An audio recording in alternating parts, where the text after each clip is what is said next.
e Patrick Stewart.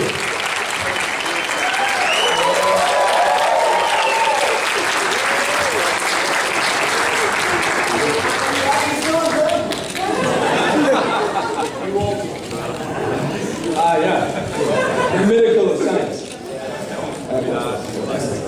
Hello, guys. Hello. I'll be with you for a while here. Okay. And I'll ask the first question, if you don't mind. So I understand that you're seen together. I guess it was Patrick's last day of shooting and yours first day. So how important was shooting that scene together? And have you guys met before? We had met very briefly before on a red carpet, and also the very first award I ever received was presented to me by this great man, great actor. So I'm very familiar with Sir Patrick's work because I've been a fan since I was about 10 years old. So we were familiar, but you forgot me, I think. Yes, I just remember breakfast time. By the way, boa tarde. Good work. And that is it. Yeah, but nevertheless, this is mutual admiration. I have been watching James's work for a long time and admiring it, and so when, as it does from time to time in this business, the chance to work with an actor whom you admire, of whom you're a fan, is irresistible. And this small scene we play is perhaps it is the turning point of the movie. It's the critical point at which the younger Charles Xavier makes a choice which will affect the rest of humankind. It was quite nerve-wracking literally stepping up to Patrick and to Charles. And even though I played this character once before, you kind of feel like you're going to be judged, you know. But these guys, you know, both Ian, Patrick, Hugh, Ellen, Sean, all those guys are so welcoming, so inclusive, and so supportive. So lots of thanks for that. All right. Eu vou pedir só os fotógrafos segurarem um pouquinho, porque quando acabar a entrevista a gente vai ter tempo de foto aqui em cima, porque senão fica ruim a gente aqui no palco e tá flash batendo o tempo todo. Segura um pouquinho, que aí quando a gente terminar vocês vão ter tempo de fazer foto aqui no palco. Beleza? Obrigado. Então, a primeira pergunta, por favor.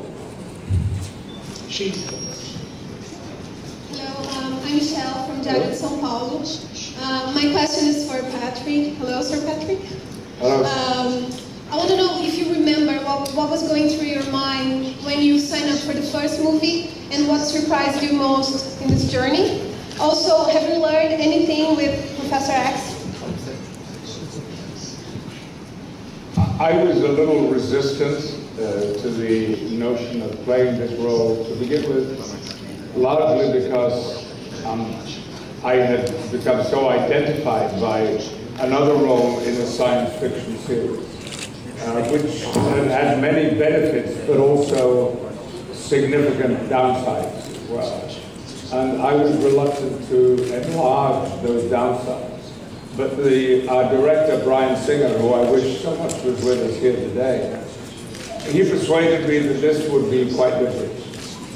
That it was not going to be the sort of big budget action movie that would identify any of us for all time simply as one character. And that these movies would be about something. And indeed they are.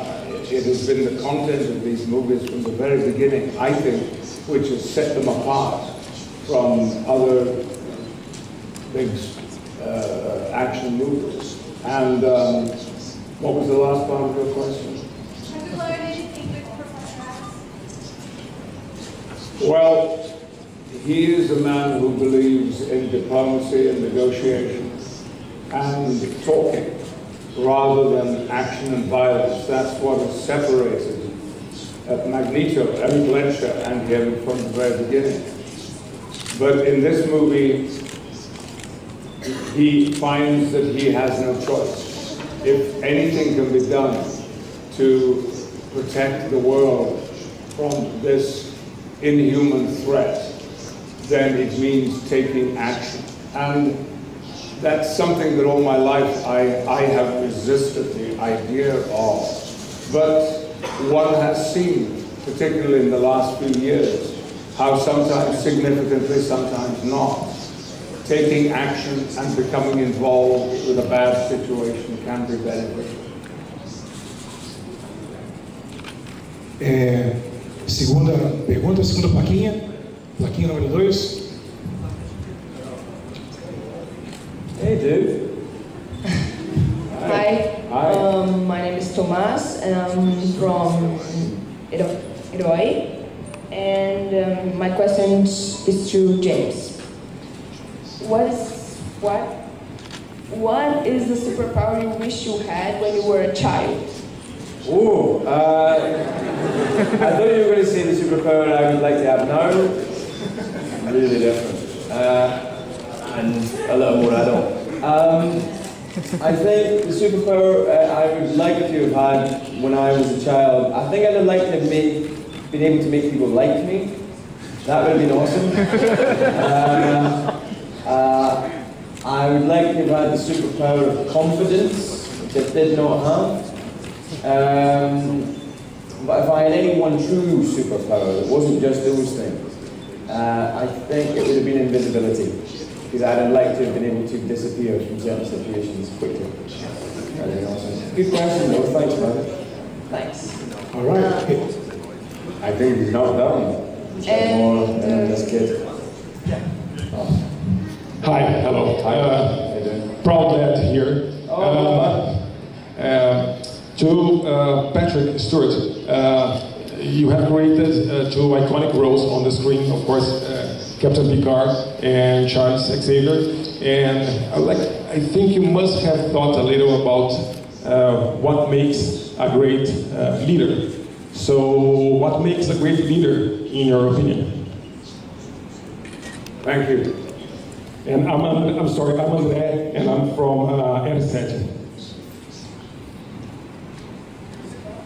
It's not only a matter of being a leader of a nation or a group of individuals or even of a family, but for me it is personal as well.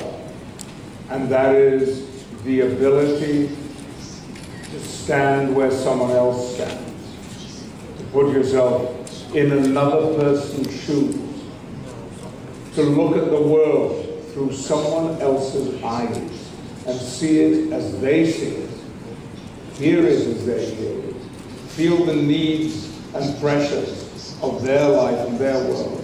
And if you can do that, then there is a possibility that somewhere you can meet who might appear to be an opponent in the middle and find a rapprochement for all your differences.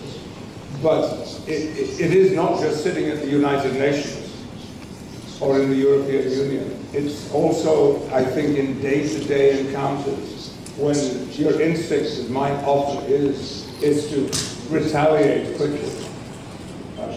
But for a moment, to see the situation as the other person sees it. Thank you. All right. Terceira plaquinha, terceira pessoa. Ah, você está bem. Então tá. Gostei da dancinha que você fez.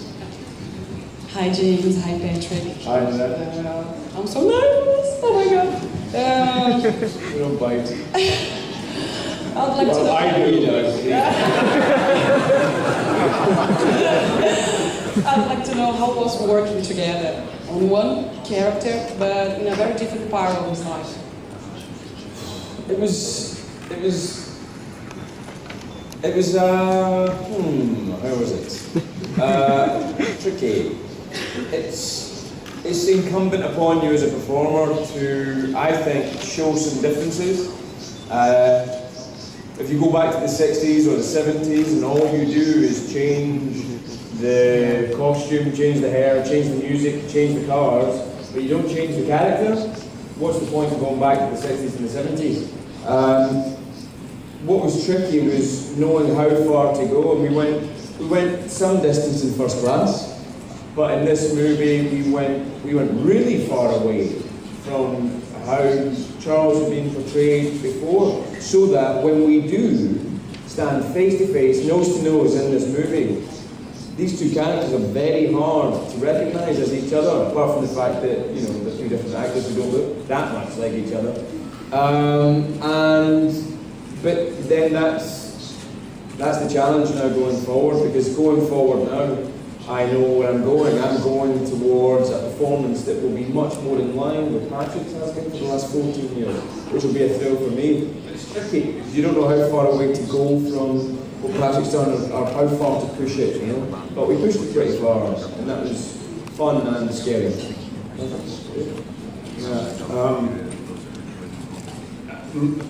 From my point of view, I see all this very differently, because I am looking back at Charles Xavier is looking back at what he knew and what he experienced. James has no knowledge of what lies ahead of him. The actor does, yes, but the character, not at all.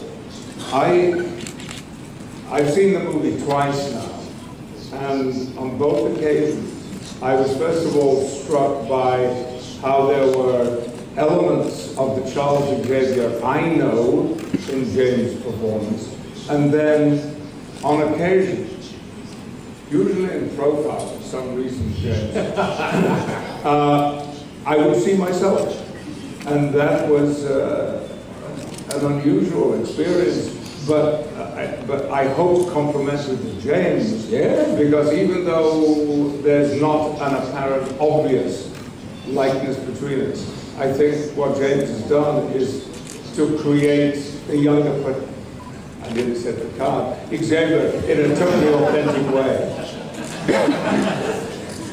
Okay?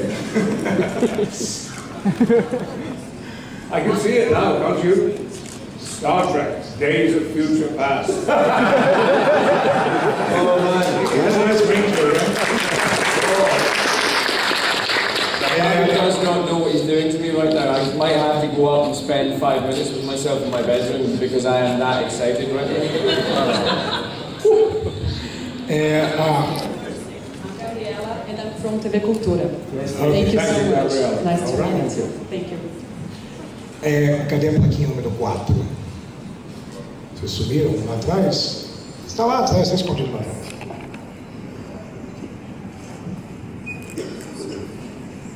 I'm Ricardo Dan from Correio Brasiliense. I would like to know, you talked a little bit about the characters, but at the same time, as you stand there in front of one of each other, Mr. Stewart, is it possible to observe qualities in James you had when you were younger? And James, in which level does Mr. Patrick Stewart stand as an example? I mean, somebody to be followed. Thank you.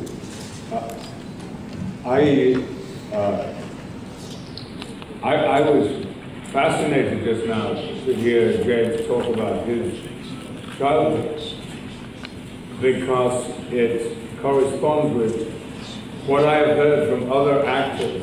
And I'm talking about very successful actors again and again and again, that they felt outside, a little alone, unconfident. One word that often comes up is shyness. And yet, these unconfident, shy, retiring kids chose to put themselves on a brightly lit stage in front of hundreds of people. I know, I learned why I did it. I did it because I found the stage was the most secure place I'd ever been in my life today. But it is extraordinary how so many very successful actors admit to having this insecure, unsure childhood.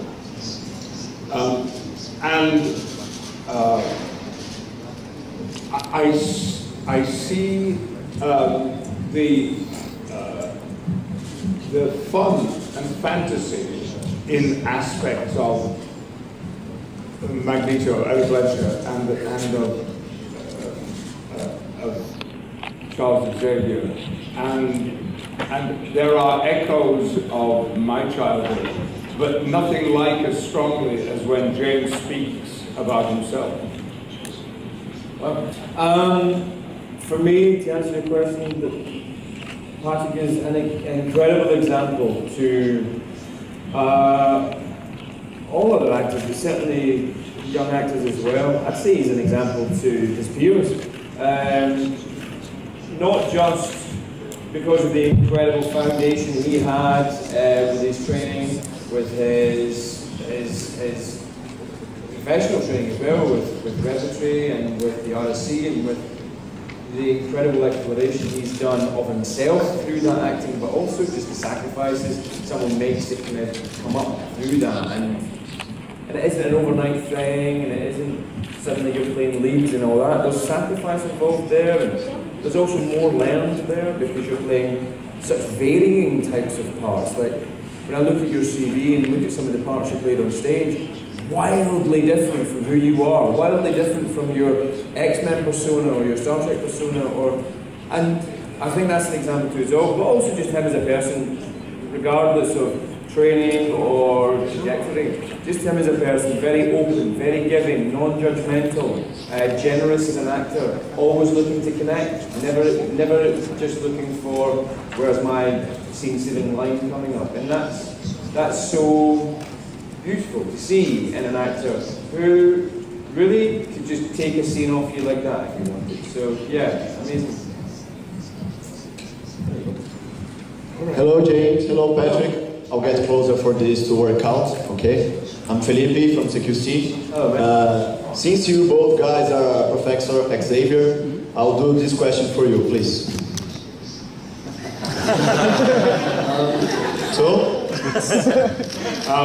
At this time, my client has no comment to make, but he will be issuing a press statement sometime in the future. Okay. James, this one is for you, okay? Okay. Oh, sorry, I'm doing it in Portuguese, sorry. Yeah, I am wearing underwear. This guy has the power.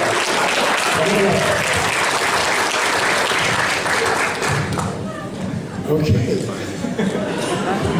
Good to know. Good to know. Quem quer a plaquinha 6, por favor? Oi. Hi, I'm Karina. I'm from SBT, a Brazilian channel. I'd like to know, the question is for you too. If you could come back to your past to change something in your future, in your professional life, in your personal life, would you? If yes, what would you change? For me, it's very simple, and it connects with what we've just been talking about. I would say to my younger self, cheer up, have some fun. Very simple. I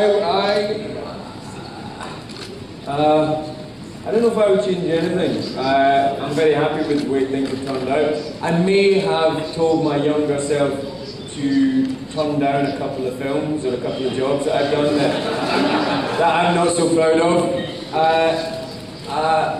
And I won't name them.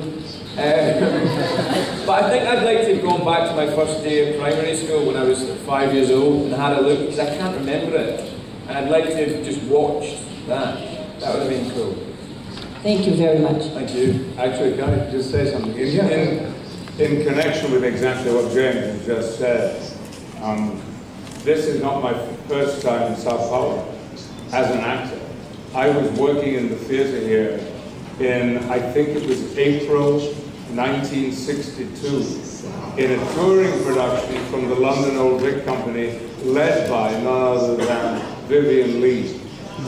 We did 2 or 3 productions for, I think, only 1 week in São Paulo. And I remember only a small, gleaming white town here. And of course, things have changed a little bit over the decades. But I've asked if the people we're working with here can do some research and try to find out if there's anything on file at all. It won't mention me because I came down right at the bottom of the credits of the acting.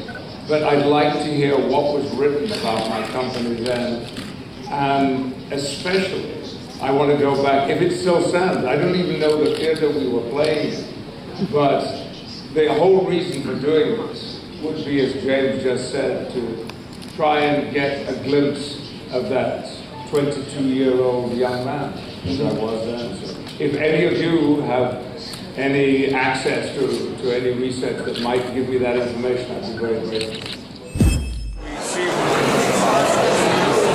It's not like shutting down, having to start.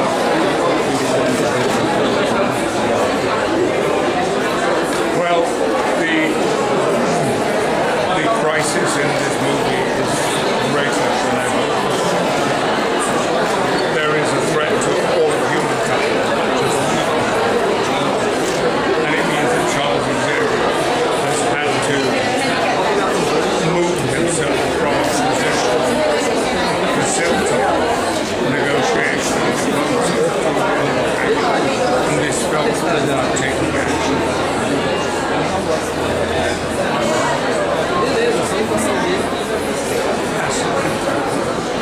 Absolutely fascinating. Of course, I saw X-Men X-Perience and was introduced to my past by another actor. To come face to face with him was a delight. It's great, unique, never done it before, probably will never do it again. He's been doing it for 14 years, I've been doing it for 3. So, yeah, a lot of nerves on the first day, but he was cool and he was really generous and friendly, and that helped me. I think you see, one of the big differences is that you see Charles, the character that both Patrick and I play, you see him crumbling, you see him falling apart, and that's nothing we've seen ever before.